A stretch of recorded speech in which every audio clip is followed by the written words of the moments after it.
Tapi pemerintah Republik Indonesia tidaklah lenyap, katanya, seperti yang dikatakan oleh Belanda. Ya. Kami tetap bertahan di dalam negeri kami sendiri. Walaupun betapa pentingnya Soekarno-Hatta itu bagi kami, tapi meskipun mereka ditawan, ya Republik tidak bubar. Ya.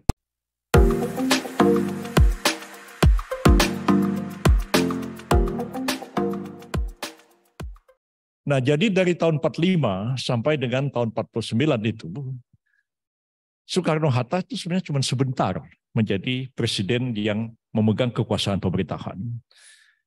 Mulai Oktober tahun 45, bergeser kekuasaan itu kepada Perdana Menteri, tapi balik lagi ke presidensial itu 2 kali. Pertama 3 Juli 46 ketika Perdana Menteri Syahrir diculik oleh kelompoknya Tan Malaka dalam peristiwa yang disebut dengan peristiwa 3 Juli 1946. Itu berkaitan dengan terjadinya revolusi sosial di Sumatera yang membunuh habis keluarga Kesultanan Melayu termasuk Amir Hamzah. Tengku Amir Hamzah itu seorang penyair, seorang sastrawan, nasionalis sejati, wakil pemerintah pusat di Kesultanan Langkat, itu pun dibunuh pada waktu terjadinya revolusi sosial 46, dan itu juga terjadi di Solo, ya, ketika kelompok kiri ingin menghabisi keluarga Kesusuhunan Pakubuwono dan sebagainya dari sana, termasuk Syahrir pun ikut diculik dalam peristiwa 3 Juli itu oleh kelompok kiri, Tan Malaka dan lain-lain. Dalam situasi itu tiba-tiba ya Soekarno-Hatta ambil alih lagi pemerintahan. Syahrir dikeluarkan kemudian tidak sebagai Perdana Menteri, tapi sebagai Menteri Luar Negeri. Jadi tidak seluruhnya kita itu parlementer pernah diambil alih. Jadi presidensial lagi beberapa waktu. Itu yang pertama. Yang kedua, ketika terjadi peristiwa Madiun tahun 1948. Ya, itu kacau betul PKI, ya bunuh-bunuhan di mana-mana, bunuh-bunuhin banyak orang, kemudian mau mengkudeta. Ya, dalam suasana seperti itu, pemerintah diambil alih lagi oleh Soekarno-Hatta, dan Soekarno menunjuk Hatta sebagai Perdana Menteri. Itu pada tahun 1948, ya September 1948. Nah, 48 itu, ya dalam keadaan negara babak belur, ya menghadapi Belanda, tapi juga menghadapi dari dalam PKI dan kelompoknya mengkudeta, mengambil alih kekuasaan, gagal, maka dibentuklah satu kabinet di bawah pimpinan Perdana Menteri Muhammad Hatta 48 itu bulan September. 18 Desember, hanya 2 bulan kemudian, tiba-tiba Belanda dengan kekuatan penuh menyerang Jogja. Ya, mereka menyerang melalui udara. Ya, jadi pasukan udara Belanda itu membom lapangan terbang Maguwo yang sekarang Adi Sucipto namanya sekarang ini, hampir tanpa perlawanan dari TNI. Itu karena kesalahan intelijen, kata Pak Nasution. Ya, intelijen mengira Belanda akan menyerbu Solo, maka seluruh peralatan penangkis serangan udara itu dipindahkan ke Adi Sumarno sekarang ini. Ketika dipindahkan ke sana, malah Maguwo dibom oleh Belanda dan pasukan Payung masuk, dan mereka masuk ke dalam kota. Pada waktu itu, ya kabinet sedang bersidang di Kapatihan, Yogyakarta. Jadi kalau saudara pergi ke Istana Jogja, itu di bagian belakang tuh ada yang langsung ditangani oleh Sekretariat Negara. Nama itu Istana Kepresidenan Yogyakarta. Jadi Sri Sultan dulu menyerahkan sebagian gedung istana itu untuk dijadikan kantor presiden dan wakil presiden tahun 45. Kan pada waktu itu ibu kota kita terpaksa pindah ke Yogyakarta. Sedang rapat di situ, istana dikepung oleh tentara Belanda, dan Soekarno, Hatta, dan hampir semua menteri itu ditawan oleh Belanda kecuali Muhammad Natsir. Muhammad Natsir sedang kurang sehat, dia dirawat di rumah sakit Bethesda di Jogja, karena itu dia luput dari penangkapan Belanda, dan ketika itu langsung dinaikkan ke pesawat dan diterbangkan ke Brastagi. Ya, tanpa satu peluru pun perlawanan dari TNI. Itu harus dipahami ya. Jadi jangan tentara ini kadang-kadang suka hebat-hebatan sendiri. Nggak ada juga kenyataan itu, nggak ada perlawanan sama sekali. Baru tahun 49, 1 Maret, Pak Harto menyerang Jogja. Tapi itu sudah 49, waktu Jogja diserbu itu tidak ada perlawanan sama sekali. Mereka ditawan semua, ya.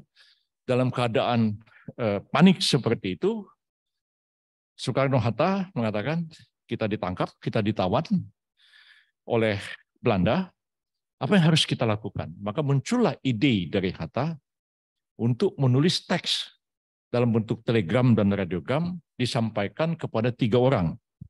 Satu kepada Syafruddin Prawira Negara yang kebetulan pada waktu itu ada di Bukit Tinggi. Syafruddin Menteri Kemakmuran pada waktu itu. Yang kedua ditujukan kepada L.N. Palar yang ada di New York. Yang ketiga ditujukan kepada Dr. Sudarsono yang kebetulan sedang menghadiri satu pertemuan di New Delhi. Perintahnya adalah pertama kepada Syafruddin, dibilang Jogja diserang, Presiden dan Wakil Presiden, para menteri ditawan Belanda. Kami perintahkan Syafruddin untuk membentuk pemerintah darurat Republik Indonesia. Kepada Palar dan kepada Sudarsono dikatakan, kalau Syafruddin gagal membentuk pemerintah darurat, maka Palar maupun Sudarsono membentuk exile government di New Delhi. Kalau kita tanya, apa landasan konstitusinya? Enggak ada. Enggak ada landasan konstitusi. Itu betul-betul satu keadaan yang luar biasa, bukan pakai perpu, enggak. Jadi diperintahkan begitu dan mereka ditawan, diangkut dengan pesawat, ditaruh di Brastagi di Sumatera Utara hanya 2 minggu. Kemudian dipindahkan ke kampung saya di Pulau Bangka. Ada gunung di Kota Mentok di Bangka bagian utara itu, kota itu bagus sekali, indah pemandangannya dan agak dingin hawanya. Ditaruh di bukit namanya Bukit Menumbing. Di sana mereka ditawan selama lebih kurang 8 bulan. Semua ditawan. Soekarno, Hatta, Haji Agus Salim, Muhammad Rum, Ali Sastro Amijoyo, semua ditawan. Ya. Makanya yang kadang-kadang saya juga tanya pada orang-orang tua di kampung, selama Soekarno, Hatta, dan para menteri ditawan di Bangka, pernah nggak TNI itu menyerbu Pulau Bangka untuk membebaskan Soekarno, Hatta? Ya, nggak pernah. Jadi kadang-kadang saya juga tanya-tanya ya. Baru sekarang saya terpikir ya, kenapa saya dulu nggak saya tanya sama Pak Harto ya. Kenapa Pak Harto menyerbu Jogja, ya kan? Untuk apa menyerbu Jogja, ya kan? Karena pemimpinnya semua ditawan di Bangka, ya. Jogja dalam keadaan kosong. Tapi Pak Harto melakukan serangan umum 1 Maret yang sangat terkenal itu, ya katanya untuk menunjukkan kepada dunia Republik Indonesia masih ada. Tapi Republik Indonesia itu masih ada bukan karena serangan umum. Republik itu ada karena ada PDRI. Nah, jadi Syafruddin itu hanya dia dengar melalui radio, Jogja diduduki Belanda, Soekarno semua ditawan, dia segera mengadakan rapat dengan Gubernur Sumatera pada waktu itu, Tengku Muhammad Hasan. Ya, Sumatera itu hanya 1 provinsi waktu itu, ibu kotanya Bukit Tinggi. Ya.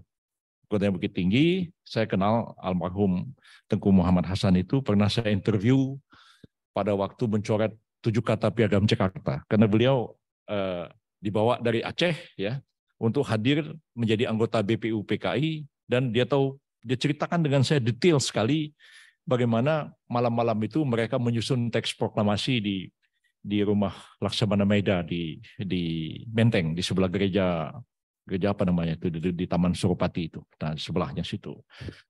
Nah jadi Syafruddin sendiri hanya dengar-dengar aja, katanya belakangan baru dia terima telegram memerintahkan membentuk PDRI itu.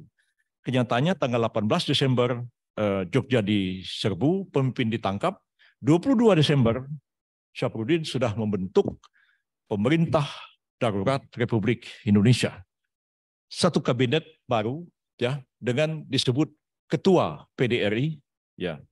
Tidak disebut presiden, tidak disebut perdana menteri, tapi disebut ketua PDRI.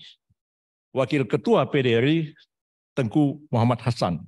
Yang lain-lain itu Jenderal Nasution disebut juga situ sebagai panglima tentara dan sebagainya. Disebutkanlah sejumlah nama di situ sebagai anggota kabinet PDRI. Mungkin nanti bisa di search di internet siapa-siapa anggota kabinetnya pada waktu itu. Nah, jadi Syafruddin segera mengumumkan melalui radio, ya. Dan pada waktu itu memang hubungan dunia internasional itu hanya melalui radio. Dan biasanya kontak antara radio kita dari Jakarta atau dari dalam hutan itu melalui New Delhi. Ya. Jadi radio India itu selalu merelay radio kita dan disiarkan sampai ke Eropa, dan yang dari bahasa Belanda biasanya diterjemahkan dulu ke dalam bahasa Inggris oleh orang India, lalu kemudian disebarkan ke seluruh dunia. Dan Syafruddin mengatakan Soekarno-Hatta ditawan, tapi pemerintah Republik Indonesia tidaklah lenyap, katanya, seperti yang dikatakan oleh Belanda. Ya. Kami tetap bertahan di dalam negeri kami sendiri. Walaupun betapa pentingnya Soekarno-Hatta itu bagi kami, tapi meskipun mereka ditawan, ya, Republik tidak bubar. Ya, kami memerintah dari dalam hutan. Bahkan Syafruddin sempat meledek Belanda. Dia bilang, berbeda dengan Belanda ketika diduduki Napoleon, Raja Belanda panik, lalu kemudian mengungsi ke London. Itu kan pernah terjadi. Kami tidak pernah mengungsi ke luar negeri, kami tetap ada di sini untuk bertahan. Jadi itu perang propaganda lah pada waktu itu, dan PDRI itu terbentuk selama 8 bulan. Dia menjalankan diplomasi, kontak ke luar negeri. Jadi LN Palar dan Sudarsono itu tidak jadi membentuk exile government karena Syafruddin berhasil membentuk PDRI. Jadi supaya saudara tahu, Dr. Sudarsono itu ayah dari Bapak Yuwono Sudarsono, dulu dekan di FISIP UI di sebelah kita situ. Kawan kita juga. Jadi bapaknya Dr. Sudarsono itu orang jadi menteri sosial dulu pada waktu kabinet Syahrir, dan dia ada di India pada waktu itu. Maka tidak jadi membentuk exile government karena Syafruddin berhasil membentuk PDRI. Jadi sehari sesudah PDRI itu diumumkan, ada statement dari Jenderal Sudirman melalui radio Jogja yang mengatakan, mulai hari ini Tentara Nasional Indonesia tunduk pada pemerintah yang dipimpin oleh Syafruddin Prawira Negara. Jadi gagah juga Syafruddin waktu itu. Dia pemimpin, dia membentuk PDRI, dia menjalankan roda pemerintahan, menjalankan diplomasi, dan itu pindah-pindah. Jadi pusat pemerintahan mereka itu belakangan diberitahu pada saya, itu dijalankan dari sebuah kampung namanya Halaban. Ya. Namanya Halaban itu masuk ke dalam Payakumbuh sekarang ini. Jadi agak sedikit di luar dari Bukit Tinggi. Dari situlah mereka menjalankan PDRI yang sangat bersejarah itu. Nah, yang lain-lain mungkin lebih banyak politik, lebih banyak historisnya. Tentu yang kita tanya-tanya dari aspek hukum tata negaranya. Pertama, PDRI itu dibentuk hanya dengan satu telegram, radiogram oleh Hatta berisi perintah kepada Syafruddin membentuk PDRI. Hatta pada waktu itu adalah wakil presiden, merangkap Perdana Menteri. Tapi keputusannya dibuat oleh Soekarno-Hatta berdua, tapi dikirimkan oleh Hatta kepada Syafruddin. Mengapa saya tanyakan ini? Ya, karena satu hari di Fakultas Hukum kita ini pun pernah ada seorang mahasiswa, dia itu kalau tidak salah cucu dari Abi Kusno Cokrosioso. Itu salah seorang penertangan dari Piagam Jakarta. Dia menulis tentang PDRI dan mengatakan bahwa Syafruddin itu adalah Presiden Republik Indonesia.